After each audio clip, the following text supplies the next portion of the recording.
देखिए, कंगना को हम बोलना भी उचित हमें नहीं लगेगा, क्योंकि एक महिला होने के नाते वो तो आप लोगों ने देखा ही है किस प्रकार उसने पहले अपने पे मॉलिस का ये सब लगाए थे जब ये फिल्म इंडस्ट्री में काम करती थी। आज बहुत पाक साफ की बात करती है।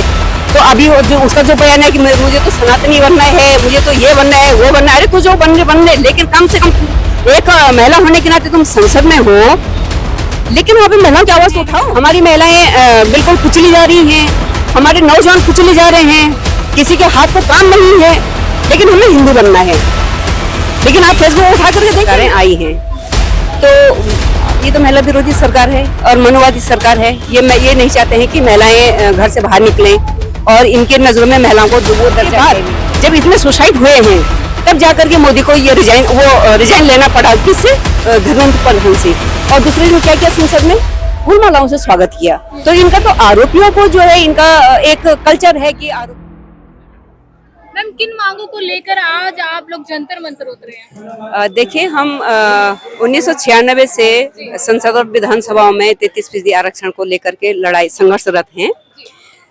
इससे पहले भी कांग्रेस की सरकार रही है, लेकिन इन्होंने कभी जो है, जबकि बहुमत भी था, लेकिन उसमें बीजेपी वालों ने अड़ंगा डाला है। और जब अब बीजेपी की सरकारें आई हैं तो ये तो महिला विरोधी सरकार है और मनुवादी सरकार है। ये नहीं चाहते हैं कि महिलाएं घर से बाहर निकलें और इनके नजरों में महिलाओं को वो दर्जा है भी नहीं। लेकिन बीजेपी तो वही कह रही है ना कि हमारी सरकार आई तब से हमने महिलाओं को आगे बढ़ाया है। वो तो ये भी बोलते हैं ये जुमला है हमारा। उनका तो ये नारा रहता है कि वो जुमला है, तो ये जुमला ही है, जुमले पे ही ये चल रहे हैं। तो महिलाओं को विश्वास नहीं। ये आप ये देखिए, पूरे देश के पैमाने पे जहाँ जहाँ महिलाओं पे हिंसाएं हो रही हैं, वो हिंसा करने वाला कौन है? कहीं ना कहीं भाजपा के लोग हैं, या उनके चहेते हैं, उनके रिश्तेदार हैं, नातेदार हैं, या उनके नेता लोग हैं।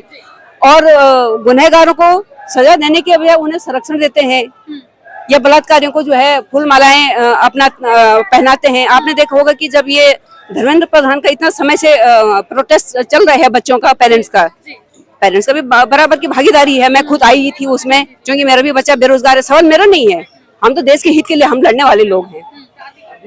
लेकिन जब इतने मशक्कत के बाद जब इतने सुसाइड हुए हैं तब जाकर के मोदी को ये रिजाइन लेना पड़ा, किससे? धर्मेंद्र प्रधान से।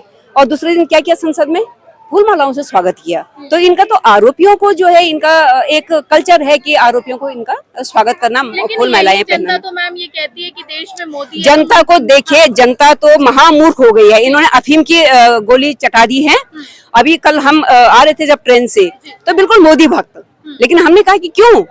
लेकिन बस अच्छा कर रहे हैं, क्योंकि टारगेट कर रहे हैं देश की में जो है जहर की राजनीति और एक विशेष समुदाय को टारगेट करना। तो हमारी जनता को क्या चाहिए कि हमें हिंदू बनना है। हमारे बच्चे बेरोजगार हैं, हमारी महिलाएं बिल्कुल कुचली जा रही हैं, हमारे नौजवान कुचले जा रहे हैं, किसी के हाथ को काम नहीं है, लेकिन हमें हिंदू बनना है।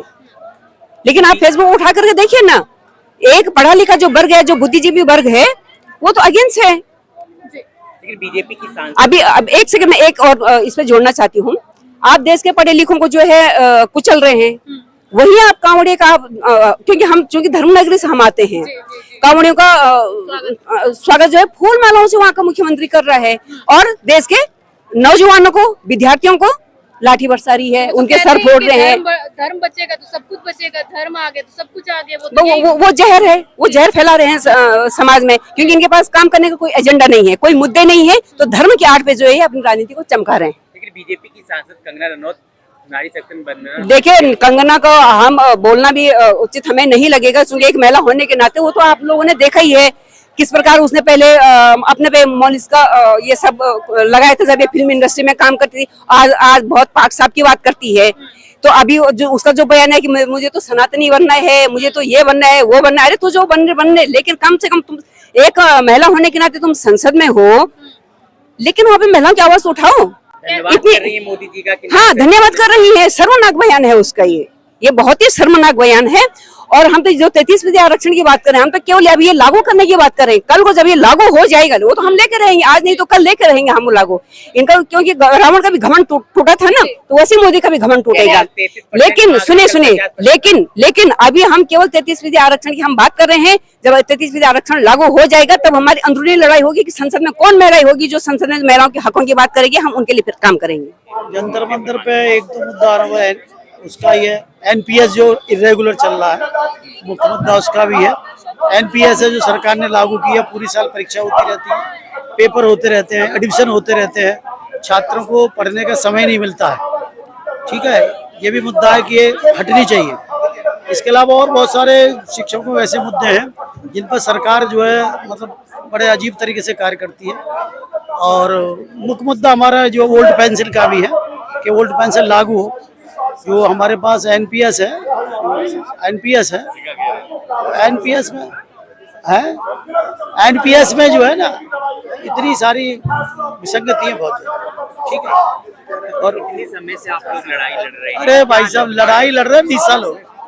बहुत सारी लड़ाई तो 20 साल से बहुत सारी। आप कैसे बता रहे लड़ाई लड़ रहे हैं, तो क्या लग रहा है असर पड़ा? भाई साहब ये जब से सरकार आई है, नई शिक्षा नीति तो इन्होंने लागू की है, ये किसी की सुनते नहीं, जानते नहीं, मानते नहीं। बस आप जो कहना चाह रहे हैं, ये जानते नहीं ना मानते। और बताओ क्या लग रहा है, उम्मीद है? बिल्कुल इनसे कभी उम्मीद नहीं। जिद्दी किस्म के व्यक्ति से कोई उम्मीद होती है? हम अपनी बात कह रहे हैं, ये सुनने, ये मानेंगे नहीं, क्योंकि ये केवल धर्म की राजनीति करते हैं, उससे वोट ले लेते हैं, बस ये। और बस संसद में भी बातें नहीं हो रही है। संसद में कौन बोले, बताइए कौन बोले? जो बोलेगा ठीक से उनको बोलने नहीं देंगे, बोलेगा कौन?